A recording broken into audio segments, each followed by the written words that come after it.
kids, how are you? I hope that you will be fine and happy. Today we will read this chapter 18, direct and indirect speech. Okay, so let us start now this chapter, kids. Let's start now. Write 3 different meaning of speech. Closer, speech has 3 different form in grammar. तो speech हमें लिखना है. Now kids, अब हमारे सामने है learning text column. चलिए सबसे पहले डायरेक्ट और indirect speech. Read the following sentence. Number first है Anjali said, comma inverted comma, I want to meet my teacher. ये हो गया हमारा सिंपल पास्ट सेंटेंस. इसको हम बनाएंगे अंजलि सेड का सेड, कॉमा इनवर्टेड कॉमा को हटाकर लगाएंगे हम that she wanted to meet her teacher. When we use the exact word of the speaker, it is called direct speech. Okay? चलिए, when we report what is being said without quotations, the exact word of the speaker, it is called indirect speech. ठीक है? चलिए. In the sentence containing direct speech, there is a verb of the speaker which is known as the reporting verb. Here in the sentence, the reporting verb is said. The purpose of the indicated speech is to convey the message in the words someone has spoken to the third person. Next, in the direct speech, the actual words of the speaker are usually written within the quotation marks. In the indirect speech, the meaning of the words is more important than repeating the exact word of the speaker. Children, when direct speech is turned into the indirect speech, the pronouns, place and the time expression and the tense form of the sentence change. Okay? चलिए. Next है, now look the columns and the compare them.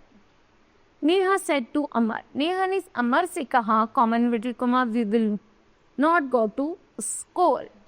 Indirect में आता है, said to का हो जाएगा told. said to का क्या होगा told. और कॉमा इन्वर्टेड कॉमा का हो जाएगा that. ठीक है.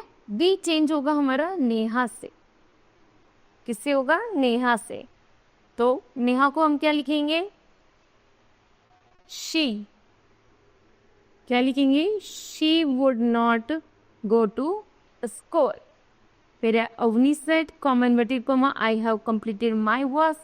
तो Avani said that she had completed her work. Okay? चलिए, क्योंकि आई चेंज होगा अवनी से. Now look and study the rules which are followed in the changing direct speech into the indirect speech. Okay? चलिए, जैसे यदि डायरेक्ट स्पीच में here है तो इनडायरेक्ट स्पीच में हो जाएगा देयर एट दिस प्लेस. आई का चेंज होगा हियर शी से, माई होगा हिज और हर से, वी होगा दे से, और अवर होगा देयर से. चलिए, उसी तरह change in the punctuation. Reena said I love to dance. तो Reena said that she love to dance. The actual words of the speakers are enclosed in the inverted commas. Inverted commas are not used. Next, a comma is used after introductory and or reporting verb. Introductory or reporting verb. So, comma is replaced with that. For example, I said, asked, etc. फिर it ends with a full stop, question mark and the exclamation mark. Next है, all other punctuation marks are removed in the indirect speech except commas and full stop. Okay? Changes time है जैसे now का, then, today का, the that day, yesterday का, the previous day या before day, tomorrow का, the next day, this week या month का, this week that month, and hour ago and hour before, last week the week before. Change in the tense का है, present change होगा past में, past होगा past perfect में, present perfect होगा past perfect में, पास्ट परफेक्ट चेंज होगा past perfect में, प्रेजेंट कॉन्टिन्यूअस चेंज होगा पास्ट कॉन्टिन्यूअस में. ओके? चलिए, फिर है उसके बाद अदर चेंजेस जैसे मे का माइट, कैन का कुड, शैल का शुड, विल का वुड और दिस का दैट. दिस का दोस्त, लास्ट नाइट का द प्रीवियस नाइट, दस का सो और एगो का before.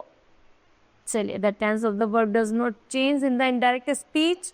if the original utterance in the direct speech is a verb or quotation या universal truth, यदि sentence universal truth true verb या quotation हो तो वह change नहीं होती. Example है Shakespeare said all the words are stiff. तो ये क्या है? Quotations है. तो Shakespeare said that all the words are stiff. The poster did prevention is better than cure. तो ऐसे लिख देंगे the poster did that the prevention is better than cure. Okay? चल नेक्स्ट है all the four types of the sentences can be converted into direct speech. जैसे declarative statement है, interrogative है, imperative है और एक्सक्लेमेटरी है. Specific words are used to convert the above mentioned types of the sentence into indirect speech. Now look at the given table. से statement है हमारा that से, क्वेश्चन से हमारा WH वर्ड से, ऑर्डर एंड रिक्वेस्ट है that और, to imperative से, एक्सक्लेमेशन से हमारे WH वर्ड से. चलिए स्टेटमेंट है that से, I said comma with comma she is a singer. I said that she was a singer. फिर इंटरोगेटिव है WH वर्ड्स का, I said that is she a singer और I asked if she was a. Imperative है that और to imperative से, she said comma inverted comma से please take a seat. She requested her to take a seat. Please होगा तो यहाँ पर क्या रहेगा? रिक्वेस्टेड. उसी तरह यदि एक्सक्लेमेटरी है WH वर्ड वाला द गर्ल सैड और आ रहा है WH वाला वर्ड आ रहा है व्हाट अ प्रिटी नेकलेस, तो क्या लिखेंगे? The girl exclaimed what a pretty necklace it was. Okay, okay, this chapter will be completed. I hope that you understood that. Thank you. Have a nice day.